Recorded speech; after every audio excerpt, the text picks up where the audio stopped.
In this shortcut video, I'm going to show you how to add events to the events section here on islasky.com. You will need to be able to log into the website, and you can do that at the bottom of any page by going down here to log in. You'll need access. Once you've got your details, you can click login. If you ever wish to edit your password, you certainly can do by going to edit profile. However, I would recommend keeping the password relatively long so it remains secure. Once ready to add an event, you're going to go to Attractions and then Events, where we've got two options. We can either look at events, which we will in a moment. We can choose to add event, or we can look at the training page where you'll find this video. Under Events, we can see the format used. For each event, it's got a title, it's got its location, its date, its time, and then up to 50 words to describe the event. An image to the left, and then a more information link which links to a fuller page about that particular event. If we want to add a new event, we can go to the main menu and across to add new event, and then we need to fill out all the details here. I've prepared some details for an event that's upcoming. So we can see we've got a title at the top. We're looking for a short relevant title. We're going to copy that across and paste it in here. Then we've got its alias, and that'll become the URL. For any reason, if you need to edit this, maybe it's been used before, it'll give you an alert and you'll be able to adjust the URL. And that's what the URL of the event will be coming up at the top of the address bar there. Most of the time, though, you'll be able to leave that as automatic. Next, on to the event itself, we'll start with its image. We need to upload an image. So I'm going to hit select, and you can see the image is currently there. We're going to choose to upload a new image. We can upload files up to 2 megabytes in size. I've prepared an image here. It's of the singer in question, and we've labelled the image file appropriate to the artist's name. So we're going to drag that across and drop it in here, and then choose to upload. As soon as I upload, it should be available to select. I should also add the image is automatically optimized in terms of pixel size and file size, so it remains quick on our website. Make sure it's selected and click Insert, and then we've got the image there. Next, we want to add in image description, normally the name of the artist or event.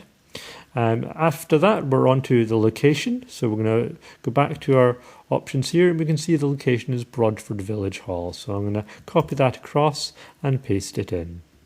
Next, the date. The date is the 28th of March 2026. So I'm going to find that in my calendar here, March the 28th. And we will need to re-add a date later in our setup, and I'll talk about that shortly. Next is the time. The start time is 7:30.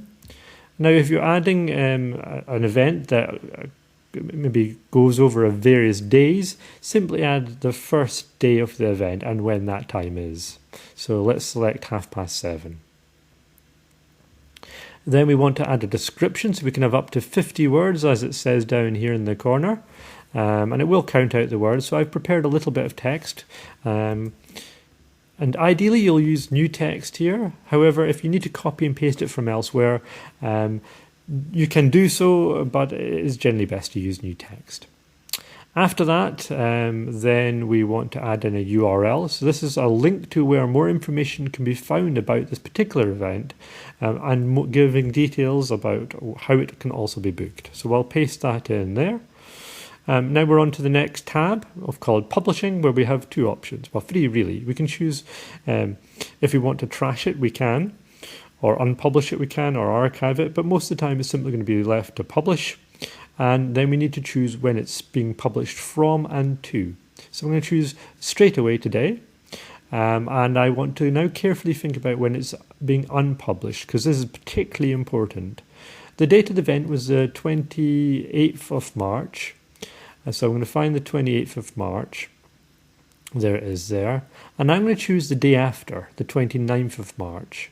And the time, let's choose, I don't know, 7 in the morning. It's not as important in the time. However, getting the day after is really important, because the ordering of our events, once we hit publish, will be based on when the event is finished. And we'll look at that shortly. So let's click Save and Close, and that should be our event ready. article submitted, so that was successful.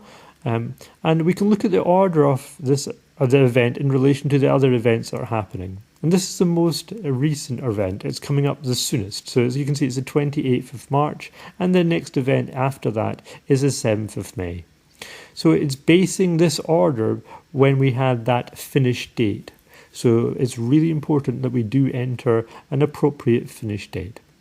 There we go though, we've added in our event with its title, its location, date, time and description, and then it's got its link to where more information can be found about the particular event and how to book it. So there we go, it's pretty straightforward to add events. Hopefully you find this video helpful.